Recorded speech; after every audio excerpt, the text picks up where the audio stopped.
What are intentional fallacy and affective fallacy? Both of these terms were introduced by W.K.Wimsatt and Monroe Beardsley in a work titled The Verbal Icon, published in 1954. Intentional fallacy is something that we have always been taught in our schools and colleges in our academic career, and the same is going on from one generation to another generation.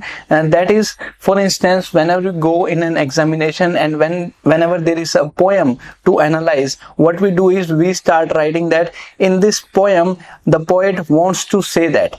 This is an intentional fallacy, because a poem is something which is not a private property of a poet. Whenever you try to find the intention of what a poet wants to say that, then you are doing intentional fallacy. A poem is something which is far above than a poet. A poem is something which goes on even after the death of a poet. A poem is free from space and time. It goes on for weeks, months, decades, and for centuries without having any ownership of someone. So whenever you try to analyze a poem with the intention of what the poet is trying to say, then you are doing intentional fallacy. Most of the time what we do is, whenever we analyze a poem, we try to go through the background of what is the poet, who was the poet, what is the background of a poet, what is his mental state while he was writing a poem. We go on learning the biography. Yes, this is what we are writing in our academics. We go on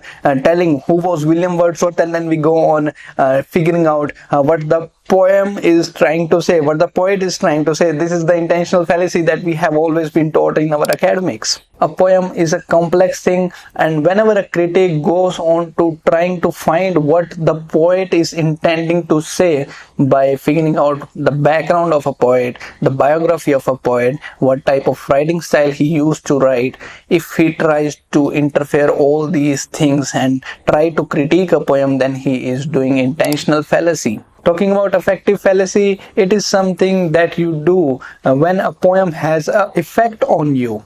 For instance, I love reading John Keats, and whenever I read his poems, something shakes my soul. I feel sort of catharsis, feel something purification of my emotions. And that's why I can never be a good critique of John Keats, because if I do critique a work of John Keats, it is always my emotions that will interfere while doing the critique. A good critique is one who is not affected by the influence of a poem on him.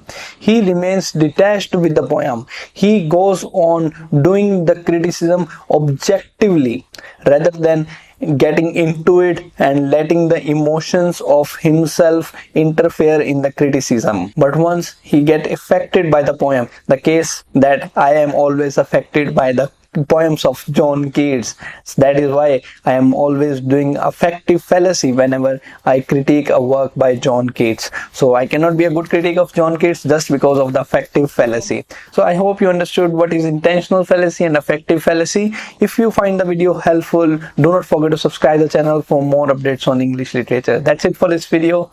Thank you.